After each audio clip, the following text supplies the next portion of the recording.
Hello friends, welcome to Jenifa cooking. நம்ம வந்து இன்றைக்கி இந்த க்ரீன் பீஸ் வந்து எப்படி சாதத்தோடு சேர்த்து சாப்பிட்றதுக்கு கூட்டு வைக்கலாம் அப்படின்னு பார்க்கலாம். இப்போ அதுக்கு வந்து நான் 1/4 கிலோ போல் ஸ்வீட் பீட்ஸ் வந்து ரெடி பண்ணி வச்சுருக்கேன். நைட்டே வந்து தண்ணியில் ஊற வச்சுட்டேன். இப்போ வந்து அதை சுத்தம் பண்ணிவிட்டு குக்கரில் வச்சுருக்கேன். இது கூட பார்த்திங்கன்னா ஒரு முழு உருளைக்கிழங்கை வந்து 4ஆக கட் பண்ணி சுத்தம் பண்ணிவிட்டு அதுக்கப்புறமா 4ஆக கட் பண்ணி எடுத்து வச்சுருக்கேன். இதை வந்து இது கூட அப்படியே முழுசாக சேர்த்துடலாம்.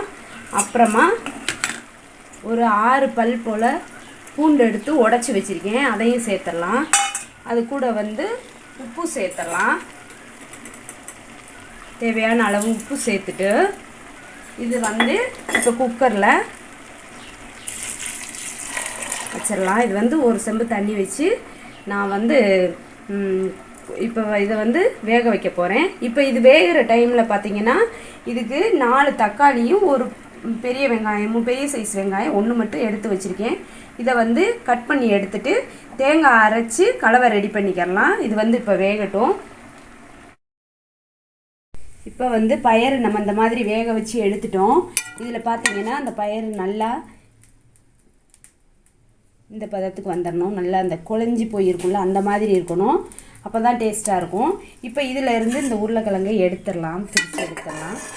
ஒரு தட்டில் தனியாக இதை எடுத்து வச்சிடலாம்.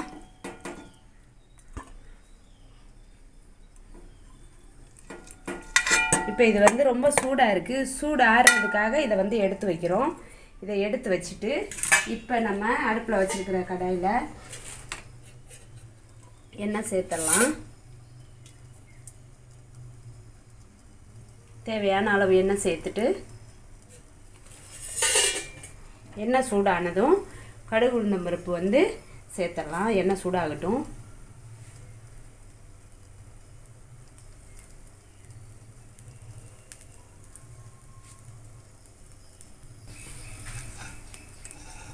எண்ணெய் சூடானதும் கடுகு அதில் சேர்த்துடலாம்.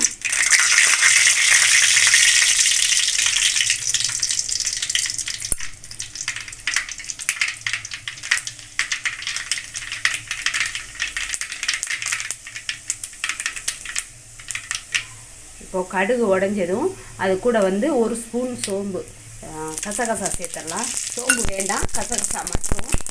அது பொரிஞ்சதும் அது கூட வந்து கட் பண்ணி வச்சுருக்கிற வெங்காயமும் ஒரு கொத்து கருவேப்பிலையும் சேர்க்கலாம். கருவேப்பிலை வந்து நான் எப்போவுமே இந்த மாதிரி வந்து சுத்தம் பண்ணி ஒரு பாக்ஸில் போட்டு ஃப்ரிட்ஜில் வச்சுருவேன். எப்போவுமே நமக்கு வந்து அது நல்லா ஃப்ரெஷ்ஷாகவே இருக்கும்.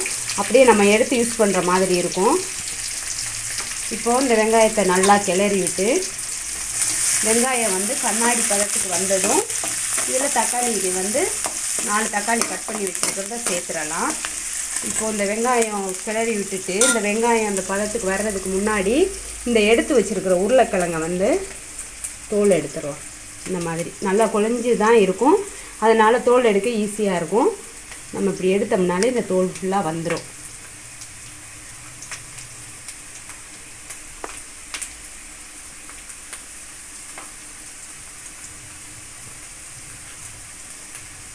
இப்போ இந்த 4 பீஸையுமே தோல் உரிச்சாச்சு.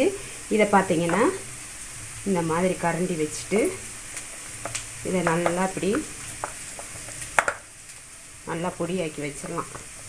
இதில் வந்து பெருசு பெருசாக எந்த பீஸுமே தெரியக்கூடாது. மாவு மாதிரி நல்லா பிசைஞ்சு கை வச்சு பிசைகிற அளவுக்கு வந்து நல்லா கலந்து விட்டுடலாம். இது வந்து இப்போ ஃபுல்லாக இது ரெடி ஆயிடுச்சு. இப்போது இந்த டைமில் வந்து தக்காளியை சேர்த்துக்கலாம்.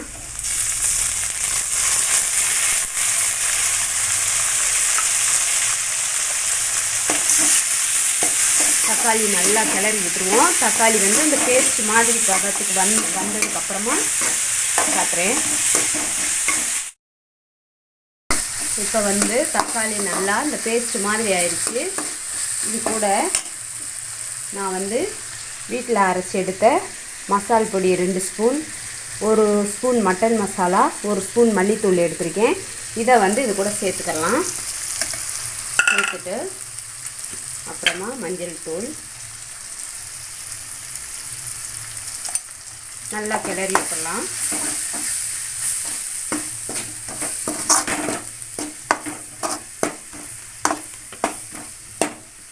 இது கூட வந்து அரைச்சி வச்சிருக்கிற தேங்காய் சேர்த்துடலாம்.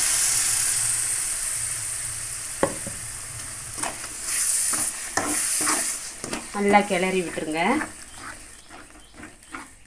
இந்த மட்டன் மசாலா இது கூட சேர்த்துக்கிட்டிங்கன்னா இந்த மட்டன் டேஸ்ட் வந்து கொஞ்சம் இருக்கும்.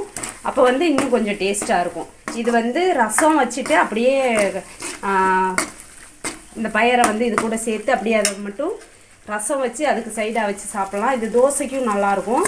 இப்போ இது கூட வந்து உருளைக்கிழங்கு சேர்த்துடலாம்.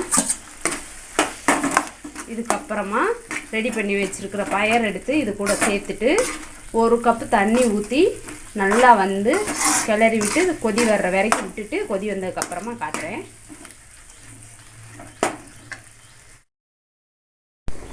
இப்போ வந்து இந்த மூடி ஓப்பன் பண்ணிவிட்டு பார்க்கலாம்.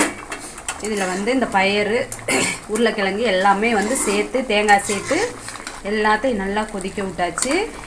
அந்த நம்ம கூட்டி வைக்கும்போது அந்த டைமில் வந்து உப்பு பார்த்துக்கோங்க. உப்பு பார்த்தா கம்மியாக இருந்தால் உப்பு போட்டுக்கோங்க. காரம் கம்மியாக இருந்தாலும் வத்தல் தூள் சேர்க்கலாம். இது கூட வந்து நம்ம வேறு எதுவுமே சேர்க்க வேண்டியதில்லை. இன்னும் வந்து இந்த தண்ணி வற்றணும். தேங்காய் வந்து நல்லா ரொம்ப நைஸாக அரைச்சி எடுத்துக்கோங்க. அப்போ தான் டேஸ்ட்டாக இருக்கும். இது நல்லா வற்றினதுக்கப்புறம் வெறும் பயராக வந்ததுக்கப்புறம் நீங்கள் வந்து அது கூட ரசம் வச்சு சாதத்துக்கு சேர்த்து சாப்பிட்லாம். செம்ம சூப்பராக இருக்கும்.